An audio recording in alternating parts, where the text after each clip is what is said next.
আসসালামু আলাইকুম রহমতুল্লাহি অবরকাতুহু। সম্মানিত দর্শক, সারা দেশ উত্তাল বিভিন্ন কারণে। মানুষের মন খারাপ, অভাব অভিযোগ চরমে। বিস্তীর্ণ এলাকা হাওর অঞ্চলে ফসলের যে উৎপাদন সেটা মার খেয়েছে, এবং এই যে বহু সংখ্যক যে জমি বিস্তীর্ণ এলাকাতে, হাওর অঞ্চল বলতে আমাদের দেশের যেমন কিশোরগঞ্জ, নেত্রকোনা, সুনামগঞ্জ, জামালপুর, এই বিস্তীর্ণ এলাকার যে ফসল, বোরো ফসল, সেটি মার খাওয়ার কারণে লক্ষ লক্ষ পরিবার রীতিমতো পথে বসেছে। অন্যদিকে রাজনীতির যে অঙ্গন, সেই রাজনীতির অঙ্গনে অজানা আশঙ্কা এবং অজানা উত্তেজনা পক্ষ এবং বিপক্ষ সবাইকে রীতিমতো তটস্থ রেখেছে। এর মধ্যে বিদেশি চক্র যারা আছে, আমেরিকা, ভারত, চীন এবং পাকিস্তান, যার যার মতো করে অনেক সময় যে শকুন যেভাবে একটি মরা গরুর উপরে ঝাঁপিয়ে পড়ে, ঠিক তদ্রুপ বাংলাদেশের মাটি এবং মানুষ, এটি যারা বিদেশি শক্তি, তাদের জন্য এই মুহূর্তে অনেকটা ঠিক, কি বলবো, বলতেও লজ্জা লাগে। মানে আমরা যে এত সমস্যায় আছি, পুরো দেশ ঋণে ডুবে যাচ্ছে।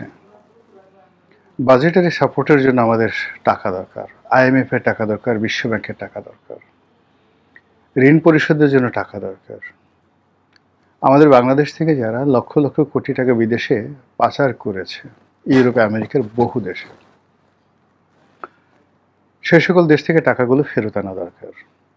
কোনো বন্ধু নেই, কেউ সাহায্য করছে না, সব মানে সবাই যেন চোরের বন্ধু। আমরা যাদেরকে চোর বলে গালাগালি করছি, সেই সকল চোরদেরকে ইউরোপ, আমেরিকার সভ্য দেশ, তারা রাজার হালে তাদেরকে বরণ করে তাদের অর্থবিত্ত ও সকল দেশে বিনিয়োগ করার অবারিত সুযোগ দিয়েছে, এবং অনেককে নাগরিকত্ব পর্যন্ত দিয়ে দিয়েছে। ক্ষুদ্র একটি দেশ, এই দেশের মধ্যে 18 কোটি মানুষ, এই গত 2 বছরে না হলেও 1 কোটি লোক কর্মহীন হয়ে পড়েছে, বেকার হয়ে পড়েছে।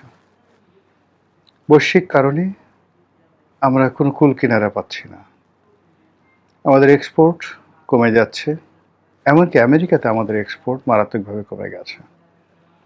অন্যদিকে আমেরিকার সঙ্গে আমাদের যে বাণিজ্য চুক্তি, সেই বাণিজ্য চুক্তির বলে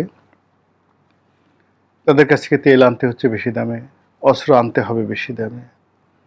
আমাদের প্রয়োজন নেই, কিন্তু প্রায় 40-45 হাজার কোটি টাকা খরচ করে তাদের দেশ থেকে বিমান কিনতে হবে। মানে অবস্থাটা এরকম হলো যে একজন ধনী মানুষ, সে সিগারেট খাবে, চুরুট খাবে বা 1 গ্লাস মদ খাবে, আপনার কাছে চাইলো টাকা দে। আপনি বললেন যে হুজুর আমার তো কোনো টাকা নেই। তো বললো যে ঠিক আছে, তোর কলিজাটা ছিঁড়ে দে, কিডনি আছে কিডনি দে, তোর অন্ডকোষ দুটো খুলে দে।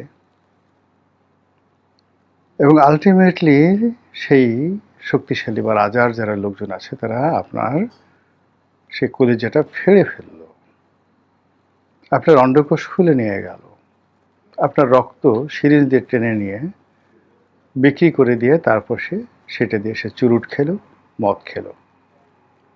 এই যে পৈশাসিক আনন্দ, ঠিক সেই পৈশাসিক আনন্দ এখন বাংলাদেশকে ঘিরে বিশ্বের যারা সাম্রাজ্যবাদী শক্তি, তারা ঠিক সেম কাজটি করে যাচ্ছে।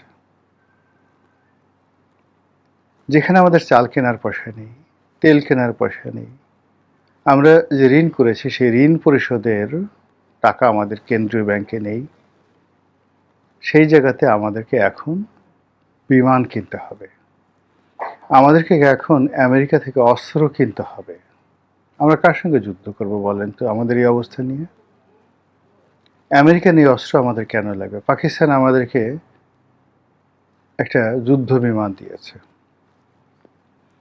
এই যুদ্ধ বিমান দিয়ে আমরা কি মায়ানমারের সাথে যুদ্ধ করব নাকি ভারতের সাথে যুদ্ধ করব? এরকম সবকিছু ঘটছে, একটার সঙ্গে আরেকটা কন্ট্রাডিক্ট করছে আর কনফ্লিক্ট করছে। দেশটা যে কোথায় যাচ্ছে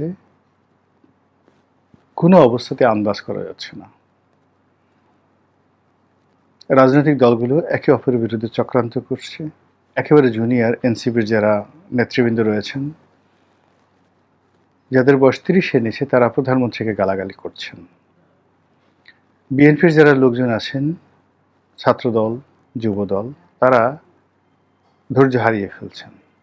এবং আমি আজকে এই ভিডিওটি যখন করছি শুক্রবারে, তখনকার খবর হলো ঝিনাইদহতে নাসির উদ্দিন পাটোয়ারি গেছেন, তাকে সেখানে রীতিমতো রাম ধুলাই দেওয়া হয়েছে। থানায় গেছে আশ্রয় নেওয়ার জন্য, সেই থানা জনগণ ঘেরাও করেছে তাকে মারার জন্য। গতকালকের ঘটনা, প্রধানমন্ত্রী সেই শিশু ধর্ষিতা শিশু, যাকে নির্মমভাবে হত্যা করা হয়েছে, তার পরিবারকে সহানুভূতি জানার জন্য সেখানে গেছেন এবং প্রধানমন্ত্রীকে উদ্দেশ্য করে ভুয়া ভুয়া স্লোগান তোলা হয়েছে। তার সঙ্গে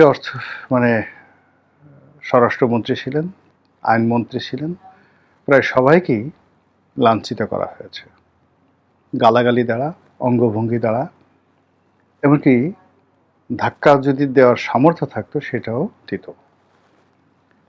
বিএনপি অভিযোগ করছে যে পুরো কাজটি জামাতের লোকজন করেছে। আর জামাতের লোকজন বলছে যে আমজনতা, সাধারণ মানুষ বিক্ষুব্ধ হয়ে পড়েছে। এই যে অবস্থা, সেই অবস্থা শুধুমাত্র ঢাকাতে নয়, একই অবস্থা সিলেটে, একই অবস্থা চট্টগ্রামে।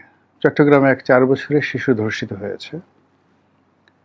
সেই ধর্ষিত শিশুকে নির্যাতনকারী, জুলুমকারী, ধর্ষক, তাকে জনগণ হাতে নাতে ধরে ফেলেছে এবং পুলিশ সেখানে এসে সে ধর্ষককে উদ্ধার করার চেষ্টা করেছে, কিন্তু জনগণ ছাড়তে নারাজ।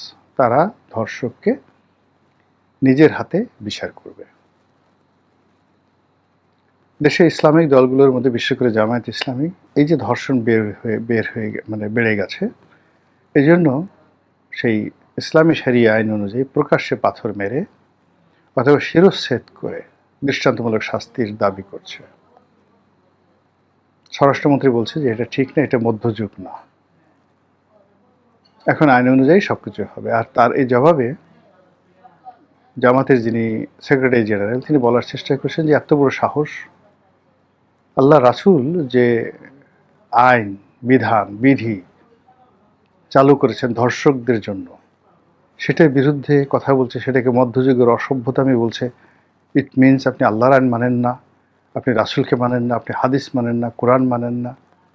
এখনো পর্যন্ত এই পর্যায়ে আছে, ভবিষ্যতে যদি বলে ফেলে আপনি নাস্তিক হয়ে গেছেন, মুরদাদ হয়ে গেছেন, আল্লাহ মালুম।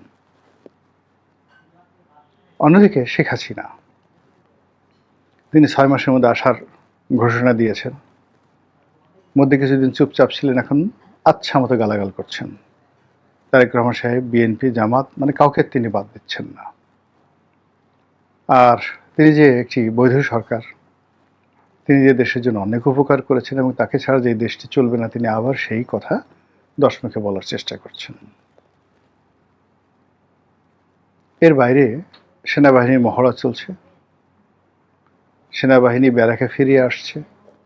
সেনাবাহিনীর যে মহড়া চলছে, সেই মহড়াতে আবার স্বয়ং সেনাপ্রধান, যেটা ফায়ারিং হচ্ছে, সেই ফায়ারিংয়ের মধ্যে সেনাপ্রধান নিজে উপস্থিত থেকে তার জওয়ানদেরকে তিনি উৎসাহ দিচ্ছেন। অন্যদিকে স্বরাষ্ট্রমন্ত্রী ঘোষণা করেছেন যে জুনের মধ্যে পর্যায়ক্রমে সেনাবাহিনী মাঠ থেকে চলে আসবে। সেনাপ্রধান বলেছেন যে আমরা দায়িত্ব পালন করেছি দেশের প্রয়োজনে এবং সেই দায়িত্ব শেষ হয়ে গেছে, এখন আমরা চলে যাচ্ছি ক্যান্টনমেন্টে। আর সেনাবাহিনী যখন ক্যান্টনমেন্টে যাওয়ার সিদ্ধান্ত নিয়েছে এবং অনেকে চলেও আসছে, কিছু কিছু জায়গাতে সেনাবাহিনী এখনও আছে, ঠিক এই সময়টিতে সারা দেশে চুরি, ডাকাতি, রাহাজানি, খুন, ধর্ষণ, সন্ত্রাস, মানে কি যে একটা অবস্থা তৈরি হয়েছে, যারা ভুক্তভোগী তারা বলতে পারছেন। পুলিশ এখনো পর্যন্ত অ্যাক্টিভ হয়নি, হতে পারেনি, অনেক ক্ষেত্রে পুলিশের মধ্যে দলাদলি, মারামারি, হানাহানি এমন পর্যায়ে মানে আমি আমার এই ঢাকা শহরের জীবনে বা গ্রামে তো আসলে ওই ট্রাফিক পুলিশ নেই, জেলা শহরগুলোতে ট্রাফিক পুলিশ আছে, কিন্তু আমার শৈশবে দেখিনি। আমি ঢাকাতে আসার পর থেকেই এই ট্রাফিক পুলিশ প্রথম দেখি। এখন অবশ্য ট্রাফিক পুলিশ মানে জেলা শহরগুলোতে আছে। তো এই ট্রাফিক পুলিশ সম্ভবত ঘুষ নিয়ে বা নিজেদের মধ্যে কোনো গন্ডগোল, ২ ট্রাফিক পুলিশ কনস্টেবল একেবারে সেই গ্রাম্য কাদায় মারামারি করে রাস্তায় জনগণের সামনে একেবারে একে অপরকে চিৎ করে ফেলে আচ্ছামতো ঘুষিয়ে নাক ফাটিয়ে দিল। আর জনগণ সেই পুলিশের মারামারি ফেরালো। এই দৃশ্য আপনি কখনো দেখেছেন প্রকাশ্যে রাজপথে? এই যে একটা অস্থির, এই যে একটা অস্বাভাবিকতা, এই অস্বাভাবিকতার মধ্যেই যত রকম গন্ডগোল, যত রকম অনিশ্চয়তা এবং যত রকম বিশ্রী ঘটনা ঘটে। আমরা এই ভিডিওর যে শিরোনামে পায়ের আওয়াজ পাওয়া যায় যে বক্তব্য দিয়েছি, সেই পায়ের আওয়াজ, কোন পায়ের আওয়াজ, কেমন পায়ের আওয়াজ, তারা যে পায়ে জুতো পরেন সে জুতো রং কি, বা তারা কি খালি পায়ে থাকেন কিনা, স্যান্ডেল পরেন কিনা, সে পাখি কোনো দেশি মানুষের পা না বিদেশি মানুষের পা, সেটি সরকারি পা নাকি বেসরকারি পা, নাকি কোনো আততায়ীর পা, কিন্তু আওয়াজ উঠে গেছে, আওয়াজ পাওয়া যাচ্ছে। মানুষের মনে স্বস্তি নেই, প্রকৃতিতে স্বস্তি নেই, বিশ্রী সব ঘটনা ঘটে চলছে। মহান আল্লাহ আমাদের সবাইকে হেদায়েত দান করুন এবং হেফাজত করুন। আসসালামু আলাইকুম ওয়া রাহমাতুল্লাহি ওয়া বারাকাতুহু।